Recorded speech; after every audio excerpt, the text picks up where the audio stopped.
En el nombre del Padre, y del Hijo, y del Espíritu Santo. Señor, abre mis labios.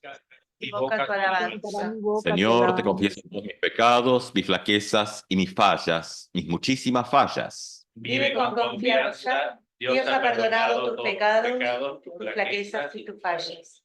Señor, te confieso todos mis pecados, mis flaquezas y mis fallas, mis muchísimas fallas. Vive con confianza. Dios ha perdonado todos tus pecados, tus flaquezas y tus fallas. Gloria sea al Padre, y al Hijo, y al Espíritu Santo, como era al principio, es ahora y será siempre, por los siglos de los siglos. Amén. Amén. Y escuchamos la lectura del Evangelio para este domingo. Evangelio según San Marcos, capítulo 9, versículos 30 al 37, y dice así.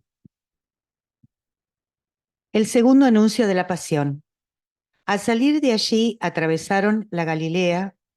Jesús no quería que nadie lo supiera, porque enseñaba y les decía: el Hijo del Hombre va a ser entregado en manos de los hombres, lo matarán y 3 días después de su muerte resucitará. Pero los discípulos no comprendían esto y temían hacerle preguntas. Llegaron a Cafarnaún, y una vez que estuvieron en la casa, le preguntó: ¿de qué hablaba en el camino? Ellos callaban porque habían estado discutiendo sobre quién era el más grande. Entonces, sentándose, llamó a los 12 y les dijo: el que quiere ser el primero debe hacerse el último de todos y el servidor de todos. Después, tomando a un niño, lo puso en medio de ellos y abrazándolo les dijo: el que recibe a uno de estos pequeños en mi nombre, me recibe a mí, y el que me recibe no es a mí al que recibe, sino al que me ha enviado. Es palabra inspirada por Dios.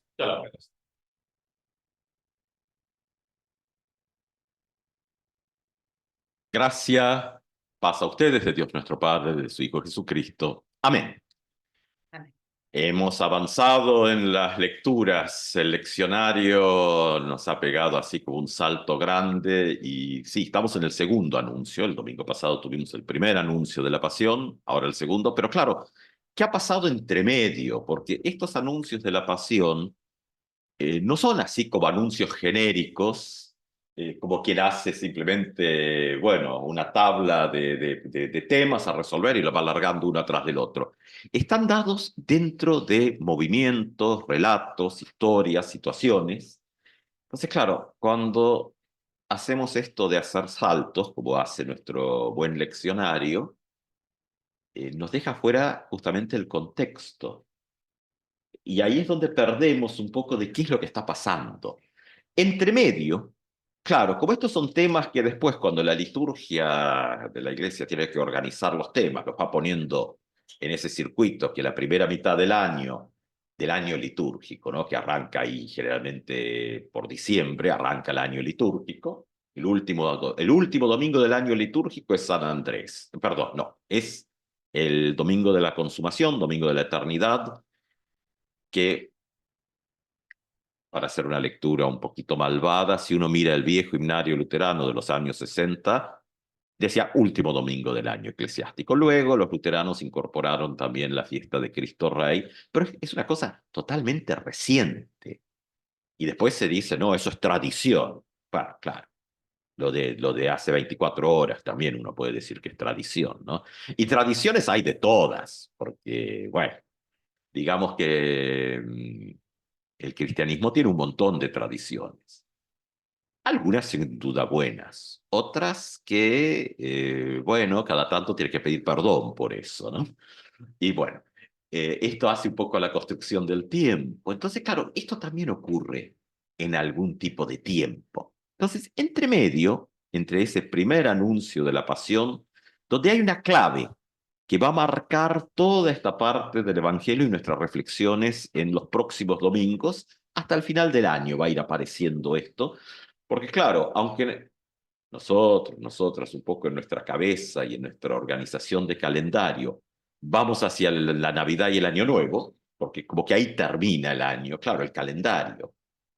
El litúrgico termina antes, decíamos, en el domingo de la eternidad, de la consumación, Cristo Rey, que es ahora sí, es el más cercano a la fiesta de San Andrés, que es el 30 de noviembre. 30 de noviembre es San Andrés, el domingo más cercano para un lado, para el otro, es el último. Y ahí vienen los 4 de Adviento y Navidad. Claro, en nuestras cabezas pasamos todo esto de largo y estamos mirando la Navidad. El leccionario está mirando el cierre de año ahí, alrededor del 30 de noviembre, digamos. Y entre medio pasan situaciones. Entonces, el primer anuncio de la pasión, que fue el domingo pasado, no vamos a recapitular todo eso porque fue un poco largo, tiene que ver con la profesión. Bueno, eso sería más mateano. Vamos a quedarnos en Marcos, que es nuestro texto, donde Pedro declara que Jesús es el Mesías. Si fuésemos Mateo, diríamos la profesión de fe de Pedro, porque Mateo toda esta temática la lleva al campo de la fe. Marcos no. Y uno dice, bueno, pero ¿cuál es correcto y cuál es incorrecto? No, ambos son correctos porque son perspectivas. Y esta perspectiva es la que este año nos lleva a reflexionar sobre nuestra relación para con Dios y la relación en el mundo. Por eso, no podemos simplemente saltearnos el resto del texto, porque esto que Jesús está diciendo hace 2000 años tiene una relación con lo que está pasando. Y entre medio, bueno, después del primer anuncio de la pasión estaba el tema de tomar la cruz, reflexión del domingo pasado, y la ventaja es que ahora eso está ahí en internet, quien le interese ver alguna de esas miradas puede mirarlo. Y este viene con otros elementos. Entre medio está el relato de la transfiguración, no vamos a entrar ahí, pero claro, el leccionario lo coloca más o menos en esta cuenta exacta, que es uno usa la fórmula pi por ojo, eso cae más o menos por febrero. Entonces, claro, no lo agarra ahora, pero perdemos esta parte de los discípulos, las enseñanzas y la crisis.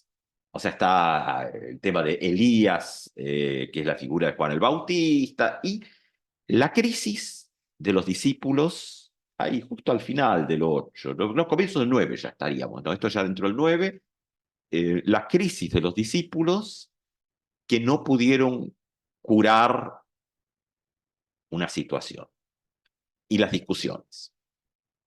Y es la curación del muchacho endemoniado, que lo hace Jesús. Entonces, bueno, un texto interesantísimo, porque justamente lo que el texto bíblico está rompiendo es la mirada mágica de lo religioso y lo abre a otro espacio. En Marcos, la frase de Jesús dice, bueno, el ayuno y la oración. Tengamos en cuenta que ayuno y oración son elementos que tienen que ver con una mirada de la espiritualidad. Entonces, lo que está por debajo es esto, es que sin el elemento de la espiritualidad, no es una cuestión mecánica las curaciones. A eso nos está llevando Marcos. Si estuviésemos leyendo Mateo, estaríamos yendo más para el lado de la fe, pero nos vamos a quedar en Marcos. Y ahí, en ese entorno, es decir, está este segundo anuncio. Claro, el problema del texto es en estas tensiones que se van dando, y nosotros hemos leído un pequeño parrafito de esto, donde está la discusión del camino. ¿Qué están hablando en el camino? Es decir, acaban de tener una situación de contexto donde hay una enseñanza, donde si la queremos achicar y resumir, podríamos decir, siempre con el riesgo de cuando uno quiere hacer un resumen, hace un recorte, que sin el vínculo con Dios, esto que están tratando de hacer no funciona. De alguna manera. La curación no funcionó. Interviene Jesús directamente. Entonces le dice, estos, está bien, después tenemos que despegarnos del contexto de la época y volver a leer el texto en nuestra época actual. Otro contexto donde inclusive las frases y las palabras las usamos de manera diferente. Una cosa muy simple, ¿no? Que no es tan en el tiempo, cuando decimos Antiguo Testamento. Cuando decimos Antiguo Testamento, lo más probable es que en nuestras cabezas se nos venga la idea de algo viejo. Y hoy en día, cuando uno así asume esto y empieza a buscar sentido, posiblemente asociamos viejo con pasado de moda, vetusto, roto, ¿eh? Cosa que no hace tanto. Simplemente la época de la Reforma, los reformadores, Lutero, cuando habla de Alte Testamento, viejo, antiguo, o sea, se dice con la idea de la reverencia, depósito de sabiduría, o sea, toda una cantidad de elementos positivos que la cultura actual borró. Entonces, claro, uno no puede hacer simplemente algo de, bueno, hacemos un salto y decimos, no, vamos a ir a los orígenes. No, porque interpretamos dentro del marco que tenemos y no podemos simplemente salirnos. Pero sí tenerlo en cuenta, de que no necesariamente el sentido que se va construyendo con esas palabras es lo que, si lo traemos sin pasarlo por una mediación de la lectura, nos va a pasar eso. Ahora, ¿qué pasa aquí entonces cuando lo traemos? Los discípulos vienen discutiendo en el camino quién es, y la forma más tradicional, aquí traduce un poquito mejor, ¿no? Porque uno tiene en la cabeza también, son cosas aprendidas. Siempre digo, fui a una escuela bíblica pietista, entonces aprender textos bíblicos es importante, pero claro, uno aprende cierta traducción, la Reina Valera de los 60, que es literal, es buena, pero a veces justamente en esto de que las palabras, la cultura les va dando distintas connotaciones, se nos complica. ¿Quién es el más grande? Dice la Valera. Acá dice el, a ver, ¿eh? ¿De qué hablaban? Ah, no, ¿quién era el más grande? Traduce literal, literal. Mientras Jesús está colocando las claves de la lectura que tienen que ver con la pasión. ¿Pero por qué?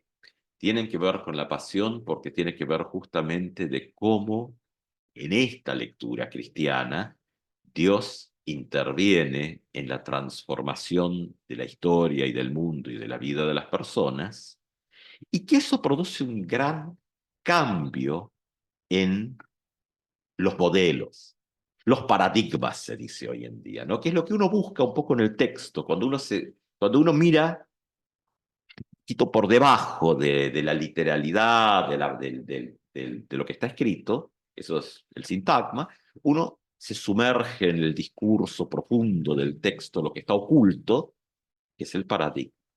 Y hay aquí un otro, no necesariamente nuevo, pero sí podríamos decir renovado. Por algo Lutero decía que escritura es lo que llamamos Antiguo Testamento y que el Nuevo Testamento, así como lo llamamos, es predicación. O sea, es volver a leer con otros ojos. Y ahí es donde hay que tener cuidado, porque es donde todos los seres humanos patinamos, también la iglesia. Por eso la iglesia termina muchas veces haciendo prédicas moralistas con la moral de alguna época, la del siglo XIX o principios del XX, no se va mucho más atrás que eso. Pero como si fuese desde la eternidad y son cosas que pasaron ayer. La lectura moralista es cuando las cosas quedan encajadas y congeladas en el tiempo, cuando simplemente se reproduce la prédica de una cultura, no la prédica del Evangelio. Porque claro, el Evangelio tiene esta cuestión fresca de que se está renovando constantemente. Decimos con toda la tradición, Jesucristo es el mismo ayer, hoy y siempre. Claro, Jesucristo, no nuestras interpretaciones. Y ahí está el gran problema. Cuando patinamos, hicimos eso y después hacemos otra cosa. Claro, Jesucristo es el mismo ayer, hoy y siempre. Nuestra interpretación sí tiene que estar para hoy y poder tener esa flexibilidad de movernos. Ahora, hoy nuestro texto nos está llevando a esto que es tal vez el núcleo de la reforma. ¿Nuevo? No. Tan viejo como siempre, pero es el núcleo, que es el tema de la justificación.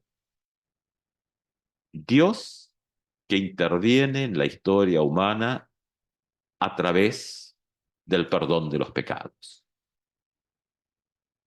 O sea, lo que en vieja teología tradicional se llama la relación vertical, y donde desde la Reforma también se lo mira desde el otro lado y dice, bueno, el ser humano ante Dios.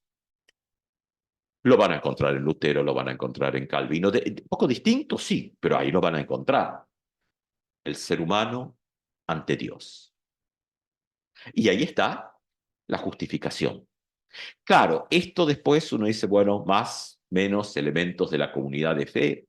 Bueno, sí, claro. ¿Cómo se obtiene esto? Bueno, escuchando la palabra, donde el Espíritu Santo, Lutero, ¿no? Lleva a las personas para que escuchen la palabra, que les entre por los oídos, y el Espíritu Santo lo lleva a sus corazones, dice Lutero. O sea, bueno, es decir, no es mecánico el problema de los discípulos cuando no pueden curar al otro. No es mecánico. Interviene el Espíritu Santo. ¿Le damos lugar o no? Bueno, claro. Pero al mismo tiempo este núcleo de la reforma, tal vez otra frase de Lutero interesante, dice, donde encuentra que Dios es el juez justo y el Padre bondadoso y misericordioso simultáneamente, cosa que los seres humanos difícilmente podemos navegar. Por eso siempre en las frases del viejo catecismo, que no está de más volver a mirarlo, Lutero siempre abre con debemos temer y amar a Dios por sobre todas las cosas, temer y amar. Claro, la mirada moderna del cristianismo rebajado, porque todo el mundo tiene problemas digestivos hoy en día, también en cuanto a la fe, dice, bueno, no, dice, Dios es puro amor y listo. Claro, el problema de eso es que equiparamos nuestro concepto de amor y se lo aplicamos a Dios. Y nuestro concepto de amor, bueno, generalmente es, me amo primero a mí mismo, después un poco a los que están cerca, y mientras se va alejando es cada vez menos. Y después en algún momento hay una especie de raya donde ya lo del otro lado es a los que apenas tolero o condeno. Y así está construido el amor humano. Entonces, claro, cuando uno le dice, bueno, Dios es amor, pero le quiere aplicar eso y no lo que la vieja tradición dice que es la revelación de Dios en Jesucristo, y estamos en problemas. Estamos en problemas porque entonces, ¿qué hacemos? A veces dice, bueno, pero hay que humanizar un poco a Dios. Sí, claro, el problema de humanizar a Dios es colocar sobre Dios no necesariamente lo mejor del ser humano, sino también de contrabando por abajo todo lo peor del ser humano. No son separables. Eso les pasó a los discípulos con la curación. Es decir, no fueron comunidad del Espíritu Santo donde algo ocurría, eran ellos, que de forma mecánica intentan algo. Con un modelo. Lo mismo del domingo pasado, cuando Jesús le dice a Pedro, que acaba de decir, tú eres el Mesías, al ratito nomás, cuando empieza a hacer el anuncio de la pasión, que es este otro modelo,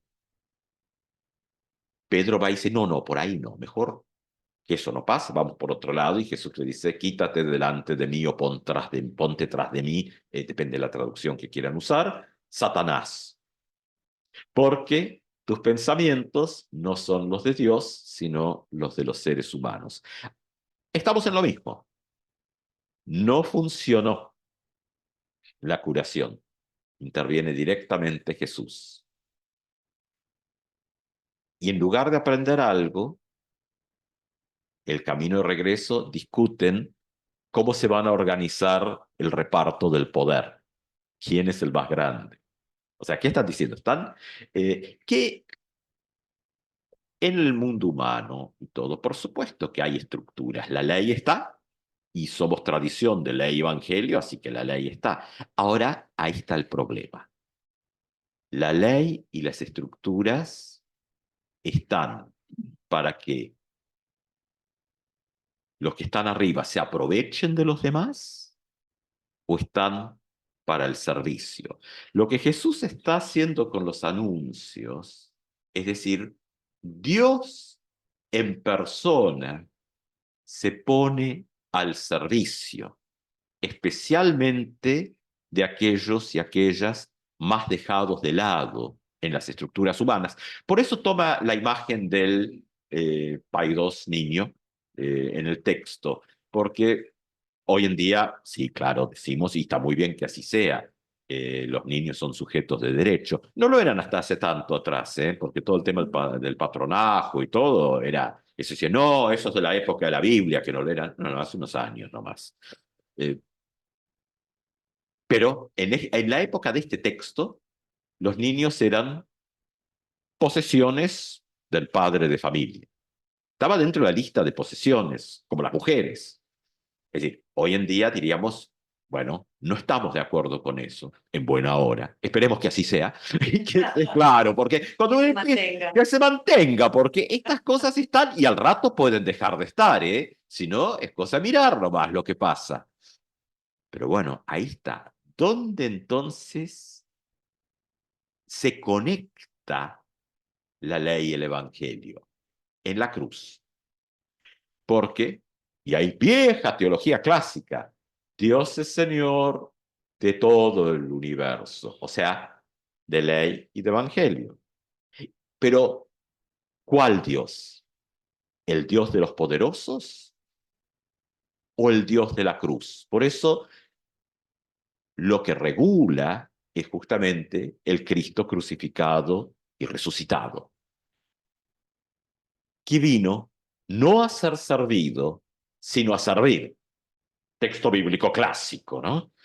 Claro, y donde Dios de pronto, en cuanto a la mirada de toda la creación, bueno, eso está bien, me van a decir es mateano y estamos en Marcos, sí, pero Dios hace salir el sol sobre malos y buenos y hace llover sobre justos e injustos, hay Mateo 5, 5 bastante para adentro, pero 5, capítulo 5 al fin. Está bien, es mateano, pero es esta mirada de que no hay desde Dios un privilegio. O sea, ser cristianos y cristianas no da un privilegio en el mundo y en la sociedad. Nos da el privilegio de ser hijos e hijas de Dios y nos da el privilegio de poder servir a transformar el mundo. El problema es cuando queremos hacer lo otro, apropiarnos. Los discípulos están en esa. Y ese es el riesgo que siempre está, porque la ruptura, y esto es la lectura cristiana, tal vez podemos decir que también la vamos a encontrar en el Primer Testamento y todo, pero la vueltita cristiana que trae especialmente San Pablo, ¿no? Y esto del ser humano ante Dios, es que todo lo hacemos ante Dios, es paulino. Carta a los romanos especialmente, la van a encontrar ahí. Claro, el ser humano ante Dios no es una cuestión de éxtasis y de contemplación, sino que todo lo que hacemos en nuestras vidas estamos ante Dios y ante nuestros semejantes. Coram Deo, ante Dios, coram gentis, ante nuestros semejantes. Y ahí está donde la vocación de cada uno y cada una en el lugar donde está como personas cristianas es justamente el cuidado y bienestar de él o la prójimo. No sé si existe la palabra prójima, pero lo podemos hacer, ¿por qué no? Es justamente esto de poder navegar dentro de nuevos contextos y decir, bueno, Dios, como juez justo, aquello que no resuelve en lo que humanamente entendemos por amor, lo resuelve en el marco de la ley. Y aquí es donde siempre está este problema de las tensiones y el riesgo, que mal leído, muchas veces leemos mal y hacemos una separación entre la política y la religión. Claro, como si la religión no estuviese lleno de política y la política llena de religión. Y se me ocurren varias cosas hasta graciosas, pero no las voy a decir ahora. Las dejaré para el café. Claro, el problema no es ese. El problema es la ética. En todos lados. Porque la política, es necesaria para la buena administración. El problema es cuando se usa para apropiarse o acomodar las cosas de la manera donde lo que pasaba en la época de Jesús, ¿no? Para no hablar de hoy en día, hablemos del pasado, así nadie se va a enojar. Porque cuando uno habla de hoy, uno empieza a tocar justamente lo que hace saltar a unos y a otros y pone demasiado sobre la evidencia a la mesa nuestro pecado como seres humanos. Entonces, vamos a mirar un poquito acá la época de Jesús. El Imperio Romano en la época regulaba un montón de cosas. Y por un lado uno dice, bueno, en algunas cosas, menos mal. Después patina y falla. Eh, la iglesia de la época, que es siempre la misma, ¿eh? Hablar de los de allá es lo mismo que hablar de ahora, de nosotros y de nosotras, porque es una continuidad. La iglesia de la época, que a lo mejor la llamábamos sinagoga ahí, porque no traducimos el texto, pero sinagoga es reunión. Iglesia, eclesía, iglesia, es reunión, asamblea, o sea, siempre lo mismo. Y somos la continuidad. Pero bueno, en la época tuvieron que ir a golpearle la puerta a Pilatos, que era la ley, porque no podían condenar a muerte. Y uno dice, gracias a Dios. Gracias a Dios hoy que las iglesias no pueden condenar a muerte. Estarían recontentas, y haciéndolo, porque lo hicimos a través de la historia. Por eso hay que pedir perdón a la sociedad. Claro, claro. Felices. Y ahora uno se los da propios a juzgar y a cortar cabezas. Gracias a Dios que ha puesto la ley para ponerle freno a toda esa locura. Claro, lo que pasa es que en lo humano la ley no es perfecta. También patina. Pilato finalmente cede ante la presión de que le dice, mira que vamos a ir a decirle al César que vos no sos. Y Pilato dice, estos son capaces de ir a sembrar cizaña a Roma. Y sabe también Pilato que la ley está y trata de aplicarla, porque si yo no encuentro ninguna cuestión por qué condenar a este hombre. ¿Y qué le contestan? Encontrala pronto. Claro, encontrala pronto porque le vamos a ir con chimentos allá. Y Pilato dice, oh, esto sí la encontraron. Y Jesús va a parar a la cruz. Y ahí es donde estamos en esta tensión, donde esta cuestión de poder, autoridad, servicio, que está en el mundo secular, y uno se pregunta y dice, bueno, ¿y cómo se regula? Y está en el mundo de la fe. ¿Cómo se regula? Bueno, en el mundo de la fe sí es claro cómo debería regularse. A través del modelo de Jesucristo. Dios que se pone al servicio de toda la creación, muriendo en la cruz y resucitando. Muere por nuestros pecados, resucita para nuestra justificación. Clásico. Ahí está.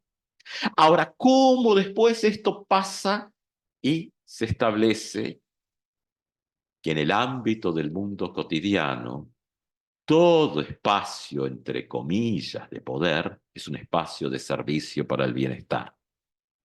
Y esto no solo pasa en el ámbito que llamamos, mal llamado político, porque todo es político, del Estado, pasa en todos lados.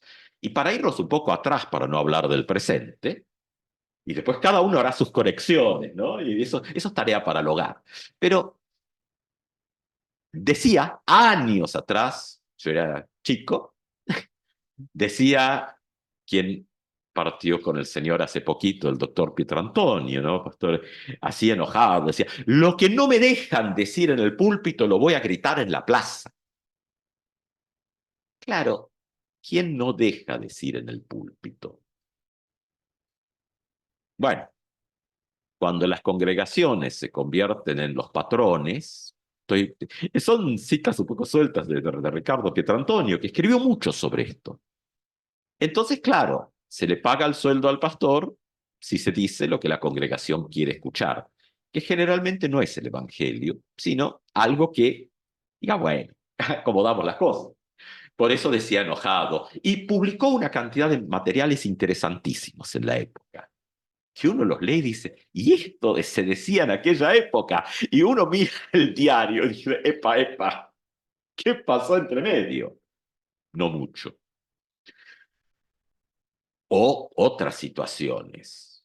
El consejo directivo de la iglesia, las juntas, los consistorios, todo, cualquier estructura, ¿no? Allá por unos años atrás, lo llaman al pastor Lisandro Orloff para censurarlo por cosas que estaba diciendo y escribiendo, y el consejo directivo le prohíbe firmar como pastor de la iglesia. Era cuando pastor Orloff escribía esas primeras cosas sobre la importancia de que pudiésemos leer que el amor de Dios era que Dios amaba toda la diversidad de la sexualidad humana. Eso escribía, que hoy es algo tan trillado, pero en ese momento el consejo directivo lo cita, están actas, ¿eh? O sea, si quieren las actas, interesantísimo. Pues están las respuestas de pastor Orloff, no escritas en el acta, esas no las escribieron. Pues el consejo escribe lo que le gusta. Eso pasaba antes, ahora seguro que no. Buah. Entonces, claro, pastor Orloff les responde que lo va a seguir haciendo, porque es pastor de la iglesia, y en nuestras reglamentaciones dicen claramente que el pastor se debe a su voto de ordenación. Entonces le contesta, sí, y a las decisiones del consejo directivo. Respuesta pastor Orloff, sí, porque el consejo directivo gobierna dentro de las normas y reglamentos de la iglesia, no con la locura de cada uno y con sus propias chifladuras. Bueno, pastor Orloff se salió con la suya y tenía razón. Bueno, hoy las discusiones están ahí también, ¿eh? Yo tengo la manija y hago lo que quiero o no. A mí me dan en algún momento la manija para el bienestar de la comunidad, ya sea la comunidad de la iglesia o en el marco del Estado, el bienestar de la población. Roma había acomodado las cosas metiéndole la carga impositiva a la gente de menores recursos. Por eso José y María tienen que ir a Belén. Ahí arranca la historia lucana. O sea, no cayó sobre los altos fariseos, los escribas, no cayó, cayó gente.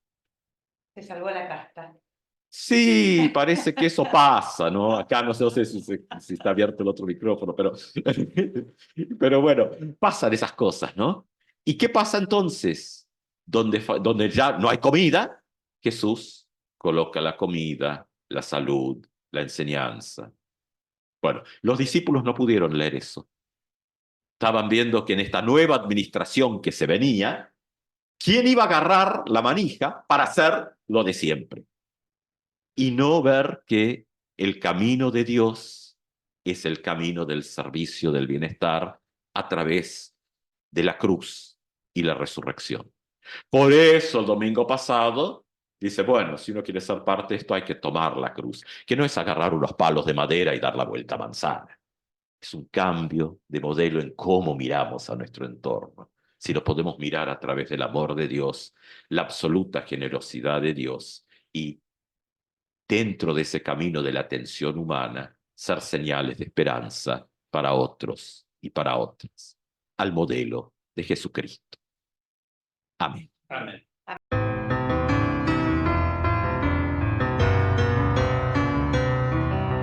Miren qué bueno es.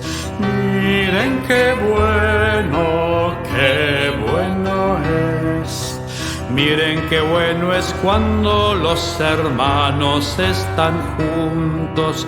Es como aceite bueno derramado sobre Aarón.